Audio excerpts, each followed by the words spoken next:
चलिए फ्रेंड्स, शुरू करते हैं आज का अपना वीडियो। आज के इस वीडियो में आपको बताऊंगा क्लास 10th के लिए साइंस का मॉडल क्वेश्चन पेपर, जो कि वर्ष 2021 के लिए वेरी वेरी मोस्ट है। अगर आप क्लास 10th में हैं तो इस वीडियो को लास्ट तक जरूर देखिएगा। तो शुरू करते हैं आज का अपना वीडियो फ्रेंड्स। इससे पहले मैं आपको बता चुका हूँ सेट फर्स्ट और सेट सेकंड आपकी यहाँ शुरू हो रही है। सेट थर्ड जो कि वेरी वेरी मोस्ट है, इसलिए आप क्लास 10th में हैं तो इस वीडियो को जरूर ही देखिएगा। तो यही है विषय विज्ञान क्या है, यानी कि विज्ञान का है आपका, जो कि वर्ष 2021 के लिए है। केवल प्रश्न पत्र है, यानी कि प्रतिदर्श प्रश्न पत्र होगा आपका। समय 3 घंटे 15 मिनट का दिया जाता है। आपको बखूबी मालूम होगा कि यूपी बोर्ड में आपको 3 घंटे 15 मिनट का टाइम दिया जाता है। और नोट यानी कि 15 मिनट होती हैं आपके जो प्रारंभ की होती है, वह परीक्षार्थियों को प्रश्न पत्र पढ़ने के लिए निर्धारित है। यानी कि वह क्वेश्चन यानी कि पेपर को पढ़ने के लिए आपको 15 मिनट मिलते हैं, जो कि अतिरिक्त होती हैं। यानी कि पेपर को सोल्यूशन करने के लिए 3 घंटे का टाइम दिया जाता है, अलाउ होता है 3 घंटे का, बट आपको 15 मिनट अतिरिक्त दी जाते हैं पेपर को पढ़ने के लिए, उसे समझने के लिए। और पूर्णांक यानी कि 70 मार्क्स का आपका यह क्वेश्चन पेपर होता है। सामान्य निर्देश भी पढ़ लेते हैं, क्योंकि निर्देश के बिना अगर आप पेपर को सोल्यूशन करते हैं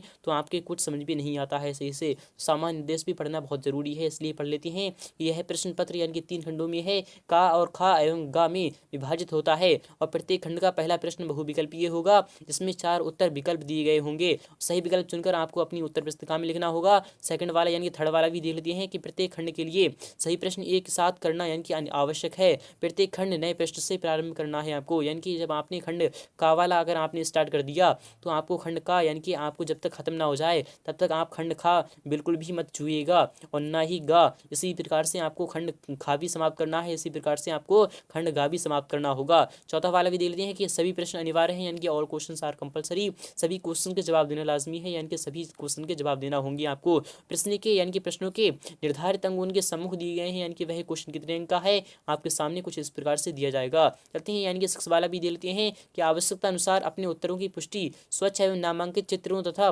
रासायनिक समीकरणों द्वारा आपको करना होगा। तो खंड का यानी कि यहाँ से शुरू हो रहा है आपका खंड का, जो कि वेरी वेरी मोस्ट है। तो खंड का आपका यहाँ शुरू कर रहा हूँ मैं। क्वेश्चन नंबर 1 का वाला क्वेश्चन है कि किसी वस्तु का वस्तु से बड़ा आभासी प्रतिबिंब बन सकता है। फ्रेंड्स, यहाँ पर बात हो रही है कि किसी वस्तु का यानी कि कोई भी वस्तु है, मान लो यहाँ पर एक चेयर रखी है, उस वस्तु से बड़ा आभासी प्रतिबिंब बन सकता है। यहाँ पर आभासी की बात हो रही है, तो प्रतिबिंब बन सकता है यानी कि आभासी प्रतिबिंब बन सकता है। तो वस्तु से बड़ी की बात हो रही है, अगर वस्तु से छोटी की बात होती तो आभासी वस्तु से छोटा होता है, तो यानी कि जो वह उत्तल दर्पण हो जाता। बट यहाँ पर बात हो रही है कि वस्तु का आभासी तथा वस्तु से बड़ा, तो जब वस्तु से बड़े की बात हो रही है तो आप कुछ भी मत देखिएगा, वहां पर आप लगा दीजिए अवतल दर्पण द्वारा। जी हाँ फ्रेंड्स, अवतल दर्पण द्वारा होता है, यानी किसी भी वस्तु का वस्तु से बड़ा आभासी प्रतिबिंब बनता है तो वह होता है अवतल दर्पण द्वारा। जी हाँ फ्रेंड्स, आपका अवतल दर्पण द्वारा होगा, इसलिए आपका विकल्प सेकंड वाला आपका यहाँ पर करेक्ट हो जाएगा। इसलिए आपका आपका यहाँ पर यह क्वेश्चन 1 अंक का होगा। चलते हैं क्वेश्चन नंबर फर्स्ट का खा वाला क्वेश्चन दे लेते हैं, जो कि आ चुका है आप सामने है। यानी कि प्रतिरोधकता यानी कि जो विशिष्ट प्रतिरोध होता है उसी को हम यानी कि प्रतिरोधकता कहते हैं, यानी कि स्पेशल रेजिस्टेंस कहते हैं। यानी कि प्रतिरोधकता का सही मात्रा क्या होता है, वह ओम मीटर प्रति यानी कि ओम प्रति मीटर स्क्वायर होता है, या फिर ओम होता है, या फिर वोल्ट मीटर होता है, या फिर ओम मीटर होता है। तो आपको पता होगा कि प्रतिरोधकता यानी कि जो विशिष्ट प्रतिरोध होता है उसका सही मात्रा होता है आपका ओम मीटर। जी हाँ फ्रेंड्स, ओम मीटर होता है, इसलिए आपका एक अंक पक्का हो गया है। सत्य अंक वाले की तरफ, यानी कि आकाश का रंग जो नीला दिखाई देता है वह किसके कारण देता है? क्या वह प्रकाश के परावर्तन के कारण देता है, या फिर प्रकाश के अपवर्तन के कारण देता है, या फिर प्रकाश के प्रकीर्णन के कारण देता है, या फिर प्रकाश के यानी पूर्ण आंतरिक परावर्तन के कारण देता है? तो आपको पता होगा जो आकाश का रंग जो नीला दिखाई देता है वह काला क्यों नहीं दिखा देता, वह सफेद दिखाई क्यों नहीं देता है, बट वह नीला ही दिखाई क्यों देता है? तो वह होता है आपका प्रकाश के प्रकीर्णन के कारण। इसलिए आपका जवाब थर्ड वाला ऑप्शन आपका करेक्ट हो जाएगा। चलते हैं क्वेश्चन नंबर घ की तरफ, जो कि आ चुका है आप सामने है। यह क्वेश्चन आपका होमवर्क में है। यानी कि घरों में सप्लाई होने वाली विद्युत की आवृत्ति वोल्टता का जो मान होता है वह कितना होता है? क्या वह 50 हर्ट्ज से और 220 वोल्ट होता है, या फिर 50 हर्ट्ज से 110 वोल्ट होता है, या फिर 60 यानी कि 60 हर्ट्ज से 220 वोल्ट होता है, या फिर 60 हर्ट्ज से 110 वोल्ट होता है? तो आपको पता होगा जो सप्लाई जो हम करते हैं आवृत्ति होती है यानी कि वोल्टता होती है जो हम अपने अपने घरों में करते हैं वह 220 वोल्टेज की होती है, बट वह क्या वह 50 हर्ट्ज की होती है या फिर 60 हर्ट्ज की होती है? आपको यह कमेंट बॉक्स में बताना होगा। यह क्वेश्चन भी आपको वेरी वेरी मोस्ट है। चलते हैं क्वेश्चन नंबर का यानी कि उस क्वेश्चन नंबर सेकंड का वाला क्वेश्चन भी देते हैं। यह सभी खंड करना है आपको। क्वेश्चन नंबर सेकंड का वाला क्वेश्चन है नेत्र की समंजस क्षमता आपको बताना होगा, यानी कि इसका क्या अभिप्राय है आपको यह बताना होगा। तो यह क्वेश्चन आपका 2 अंक का है, तो मैं आपको बता रहा हूँ, आप उसे नोट डाउन कर लीजिए, यानी कि उसे आप लिख लीजिए अपनी नोटबुक पर। तो नेत्र की समंजस क्षमता यानी कि नेत्र लेंस की यानी कि नेत्र की वह क्षमता जिसमें नेत्र अपने यानी कि लेंस यानी कि अपनी फोकस दूरी को समायोजित करके दूरस्थ तथा निकट की वस्तुओं को फोकसित कर लेता है, वह नेत्र की समंजस क्षमता कहलाती है। यह आपका क्या हो गया, तो यह क्वेश्चन आपका कंप्लीट हो चुका है। यह क्वेश्चन आपका 2 अंक का होगा। इनकी प्रकाश वायु से यानी कि 1.50 अपवर्तनांक की कांच की प्लेट में प्रवेश करता है तो कांच में प्रकाश की चाल कितनी है, निर्वात में प्रकाश की चाल इतनी होती है, आपको यह पता होगा। तो अपवर्तनांक की बात हो रही है, तो अपवर्तनांक यानी कि n इक्वल टू क्या होता है, तो n इक्वल टू क्या होता है, तो मैं आपको बता रहा हूँ, यानी कि प्रकाश की चाल कितनी है निर्वात में, तो निर्वात की चाल कितनी हुई, यानी कि निर्वात को आप ऊपर रख दीजिए, तो निर्वात बटे आप यानी कि प्रकाश की चाल कितनी है कांच में प्रकाश, तो कांच में प्रकाश की चाल आपकी यहाँ पर डिवाइड में आ जाएगी। तो आपका यानी कि आपको यहाँ पर क्या मान आएगा निकल कर, तो मैं आपको बता रहा हूँ यानी कि 3 × 10⁸ अपॉन कितनी यानी कि कितने से 1.5 से आप डिवाइड कर दीजिए 15 दूनी यानी कि जो 5 यानी कि 15 यानी कि जो 2 होती है, यानी कि जब हम जीरो यानी कि जब पॉइंट उड़ाते हैं तो यहाँ पर हम जीरो लगा देते हैं, तो 15 दूनी यानी कि 2,10⁸ यानी कि मीटर प्रति सेकंड आपका आंसर निकल के आ चुका है। चलते हैं क्वेश्चन नंबर गा की तरफ, यानी कि सड़कों पर लगे लैंपों के ऊपर किस दर्पण का उपयोग होता है। इस दर्पण के 3 उपयोग आपको लिखना होगा। तो सड़कों पर लगे जो लैंप होते हैं उस पर उपयोग होता है आपको क्या होता है, वह होता है आपका अवतल दर्पण। जी हाँ फ्रेंड्स, अवतल दर्पण होता है, वह किस लिए होता है, तो अवतल दर्पण आपको पता होगा कि जो अवतल दर्पण होता है वह किरणों को यानी कि अविसारित करता है। जी हाँ फ्रेंड्स, अपसारित करता है, इसलिए आपका जवाब क्या आएगा, यानी कि वह फैलाता है। और जो उत्तल दर्पण होता है वह सिकोड़ता है। तो जब हम सड़कों पर जो लैंपें होती हैं उसकी ध्वनि यानी कि उसकी जो तरंगे होती हैं वह दूर दूर फैलाना चाहता है, यानी कि वह दूर तक अपनी रोशनी को कायम करना चाहता है, इसलिए आपका यहाँ पर जवाब आएगा, यानी कि वह आएगा आपका यानी कि अवतल दर्पण। यानी कि इस दर्पण के 3 उपयोग आपको लिखना होगा। यह क्वेश्चन भी वेरी वेरी मोस्ट है। क्वेश्चन नंबर 3 का वाला क्वेश्चन देते हैं कि दिए गए विद्युत परिपथ में आपको ज्ञात करना है ए और बी के मध्य प्रतिरोध ज्ञात करना है, यानी कि ए और बी के मध्य प्रतिरोध क्या होगा आपको यह ज्ञात करना होगा। यह क्वेश्चन आपका 4 अंक का होगा, तो वेरी वेरी मोस्ट है। और परिपथ में विद्युत धारा क्या होगी, आपको यह क्वेश्चन अगर आप फुल सोल्यूशन चाहते हैं तो इसी वीडियो के डिस्क्रिप्शन में आप जाइए, इसका फुल सोल्यूशन भी मैंने इसका ऑलरेडी बता रखा है। और ए और बी के बीच आपको विभवांतर आपको ज्ञात करना होगा। चलते हैं क्वेश्चन नंबर 3 का वाला क्वेश्चन है जो कि वेरी वेरी मुश्किल है। तो क्वेश्चन नंबर यानी कि पहले तो यानी कि अथवा वाला क्वेश्चन देते हैं, तो 3 ओम के प्रतिरोध के सिरों पर आपको विभवांतर ज्ञात करना होगा आपका। तो अथवा वाला क्वेश्चन भी देते हैं कि किसी विद्युत स्तरी में अधिकतम तापन में दर के लिए 840 वाट की दर से ऊर्जा उपयुक्त होती है तथा 360 वाट की दर से उस समय उपयुक्त होती है जब तापन की दर पर निम्नतम यदि विद्युत स्रोत की वोल्टता 220 वोल्ट है, तो दोनों उपकरणों में विद्युत धारा तथा प्रतिरोध के मान आपको परिवर्तित करना है, यानी कि आपको मान निकालना है। यह क्वेश्चन आपका 4 अंक का होगा। तो चलते हैं क्वेश्चन नंबर खा की तरफ जो क्या चुका है यहाँ सामने है। 5 सेंटीमीटर लंबी कोई वस्तु 10 सेंटीमीटर फोकस दूरी के किसी अभिसारी लेंस से 25 सेंटीमीटर दूरी पर रखी वस्तु यानी कि रखी जाती है। प्रकाश की किरण यानी कि आरे खींचकर बनने वाली प्रतिबिंब की स्थिति, साइज तथा आकृति आपको ज्ञात करना है, प्रकृति ज्ञात करना है। यह क्वेश्चन आपका 4 अंक का होगा, वेरी वेरी मोस्ट है। अथवा वाला क्वेश्चन भी दे लेते हैं कि अवतल दर्पण के सम्मुख स्थित वस्तु के प्रतिबिंब का वर्णन किरण आरेख द्वारा प्रदर्शित कीजिए, जबकि वस्तु की स्थिति है यानी कि कहाँ है, तो वक्रता केंद्र से अधिक दूरी पर है और वक्रता केंद्र पर हो, वक्रता केंद्र तथा फोकस के बीच हो, फोकस तथा दर्पण के बीच हो, आपको यह ज्ञात करना होगा। और धारावाही परिनालिका क्या है, प्रयोगों द्वारा स्पष्ट कीजिए कि धारावाही परिनालिका चुंबक की भांति व्यवहार करती है।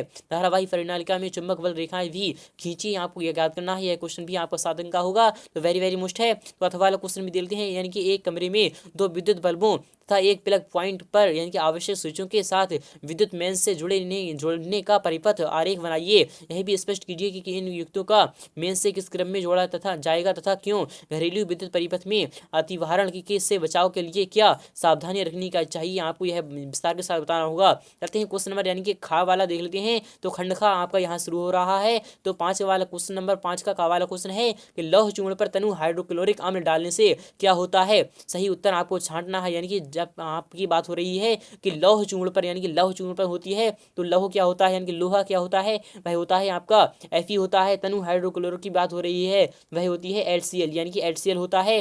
तो आपको पता होगा यानी क्या क्या इसमें बनता है। तो Fe आपको यहाँ पर डिवाइड यानी कि ध्यान से देख लीजिए, यहाँ पर कौन सी यानी कि अभिक्रिया हो रही है, यहाँ पर विस्थापन अभिक्रिया हो रही है, यानी कि फेरस क्लोराइड बनाएगा। जी हाँ फ्रेंड्स, जो फेरस क्लोराइड बनाएगा यानी कि FeCl2 बनाएगा, तो आपकी यहाँ पर 2 से गुणा हो जाएगी यानी 2HCl आ जाएगा। तो FeCl2 यानी कि FeCl2 बनाएगा और H2 यानी कि क्लोराइड यानी कि आपके यानी कि हाइड्रोजन गैस एवं आयरन क्लोराइड बनता है। आपको यह बताना होगा, यानी कि पहला वाला क्वेश्चन आपका बिल्कुल करेक्ट होगा, ऑप्शन नंबर फर्स्ट आपका करेक्ट होगा। चलते हैं क्वेश्चन नंबर खा की तरफ, यानी कि तत्व X और XCl2 सूत्र वाला एक क्लोराइड बनता है जो एक ठोस है तथा जिसका गलनांक अधिक है, वह तत्व है। तो गलनांक अधिक की बात हो रही है, तो वह क्या Na है। तो NaCl2 आपका यह बिल्कुल ही असत्य होगा, क्योंकि NaCl2 तो होता ही नहीं है, क्योंकि NaCl होता है। इसलिए आप चूक मत खाइएगा, बल्कि बहुत ही ध्यान समझिएगा। तो MgCl2, क्या MgCl2 होता है। जी हाँ फ्रेंड्स, बिल्कुल ही होता है, और इसका अपवर्तन यानी कि जो गलनांक होता है इसका, वह बहुत ही अधिक होता है। इसलिए आपका विकल्प सेकंड वाला आपका यहाँ पर आ जाएगा। तो XCl2 Al भी रख लेते हैं,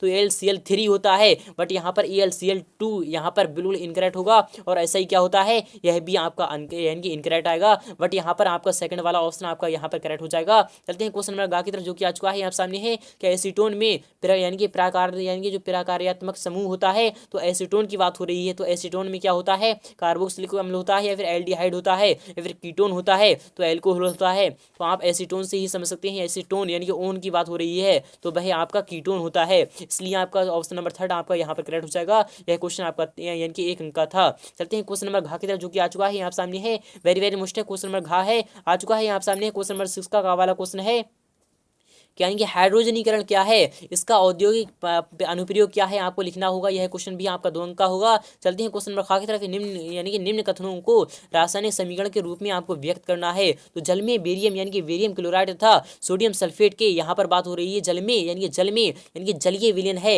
जो कि बेरियम क्लोराइड का है, और सोडियम सल्फेट के विलयन में ऐसे अभिक्रिया करके सोडियम क्लोराइड विलयन तथा अघुलनशील बेरियम सल्फेट का अवक्षेप बनाते हैं।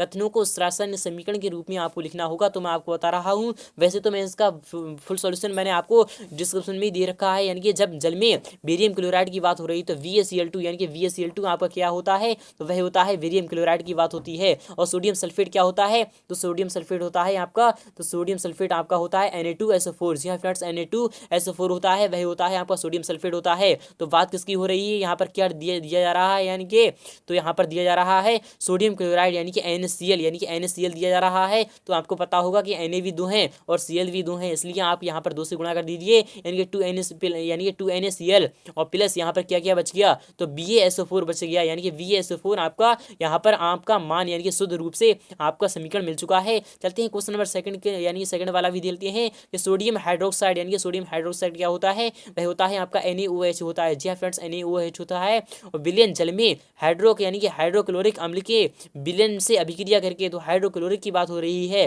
तो आपका हाइड्रोक्लोरिक की बात हो रही है, HCl की बात हो रही है। तो विलयन से अभिक्रिया करके सोडियम क्लोराइड का विलयन तथा जल में बनाते हैं, यानी कि सोडियम क्लोराइड का जल बात हो रही है। तो सोडियम क्लोराइड क्या होता है, वह होता है NaCl। जी हाँ फ्रेंड्स, NaCl होता है, तो NaCl मिल चुका है। और प्लस H2O, जी हाँ फ्रेंड्स, H2O मिल चुका है, क्योंकि NaOH का एक H बचा है और एक H HCl का बचा है, तो यह दोनों H2 हो जाएंगे और O का आपका O आ जाएगा। आपका विकल्प यानी कि आपका मान मिल चुका है।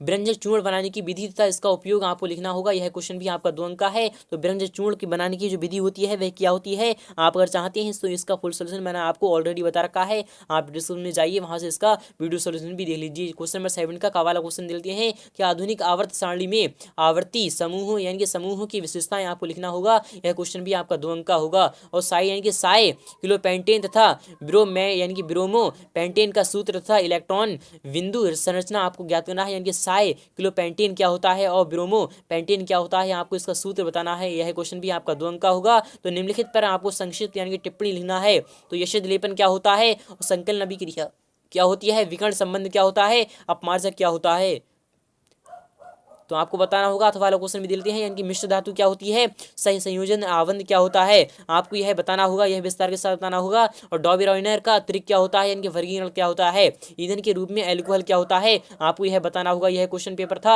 आपका, मॉडल क्वेश्चन पेपर था, जो कि खंड गा आपका यानी कि खंड खा आपका यहाँ पर समाप्त हो चुका है। तो खंड गा यहाँ से शुरू हो रहा है आपका, वेरी वेरी मुश्किल खंड गा है, इसलिए आप बहुत ही ध्यान समझिएगा, जो कि बायोलॉजी का है। तो क्वेश्चन नंबर 9 का वाला क्वेश्चन आ चुका है आप सामने है। अलैंगिक जनन मुगलन द्वारा होता है फ्रेंड। जो अलिंगी जनन होता है वह जो मुकुलन द्वारा होता है, वैसे जो मुकुल द्वारा होता है वह किस में होता है? क्या वह अमीबा में होता है, या फिर यीस्ट में होता है, या फिर प्लाज्मोडियम में होता है, या फिर लस्मानिया में होता है? तो आपको पता होगा जो मुकुलन होता है वह हाइड्रा और यीस्ट में होता है, इसलिए आपका विकल्प यहाँ पर यीस्ट दिया जा रहा है, इसलिए आपका सेकंड वाला विकल्प आपका करेक्ट हो जाएगा। चलते हैं क्वेश्चन नंबर खा की तरफ, यानी कि निम्नलिखित में से ग्रीन हाउस गैस है जो फ्रेंड्स, ग्रीन हाउस गैस होती है वह कौन सी होती है?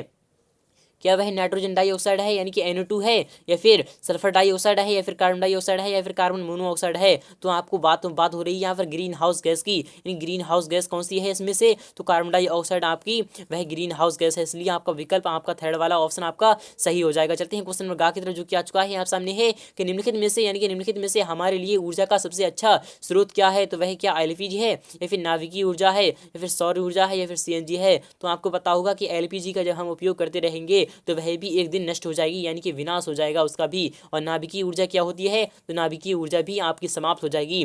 बट यहाँ पर सौर ऊर्जा है जो कि वेरी वेरी मोस्ट है, यानी कि वेरी वेरी मोस्ट है, यह सबसे अच्छा स्रोत है जो कि सूर्य होता है, यानी कि वह कभी भी नष्ट नहीं हो सकता। और CNG भी आपकी समाप्त हो जाएगी बहुत जल्द। चलते हैं क्वेश्चन नंबर घ की तरफ, जो कि आ चुका है आप सामने है कि बाढ़ रोक जा, यानी कि बाढ़ को रोका जा सकता है किस तरीके से रोका जा सकता है? कि वन लगाकर, या फिर ऊपरी मृदा को हटाकर, या फिर वन काटकर, या फिर कृषि द्वारा? तो आपको पता होगा कि बाढ़ को रोका जा सकता है वह वन लगाकर रोका जा सकता है, इसलिए आपका विकल्प पहला वाला आपका यहाँ पे करेक्ट हो जाएगा। चलते हैं क्वेश्चन नंबर 10 का वाला देख लेते हैं कि तंत्रिका कोशिका का नामांकित चित्र बनाइए आपको बनाना होगा।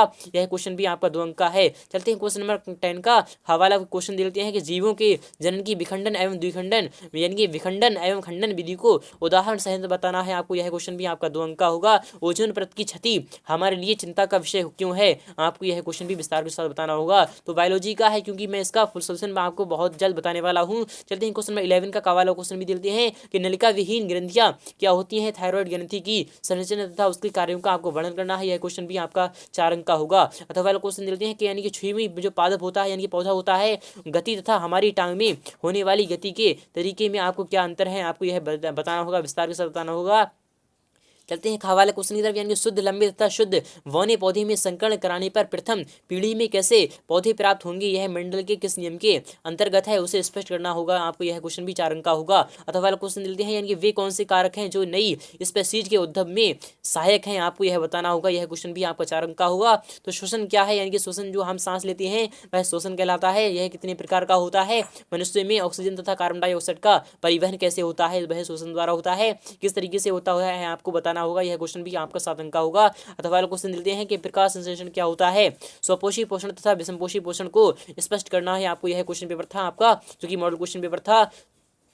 उम्मीद करूंगा आपको ये वीडियो बहुत ही अच्छी लगी होगी। अगर वीडियो अच्छी लगी है तो वीडियो को लाइक करना, शेयर करना बिल्कुल भी ना भूलें। मिलती है नेक्स्ट पार्ट में फुल सोल्यूशन के साथ। बहुत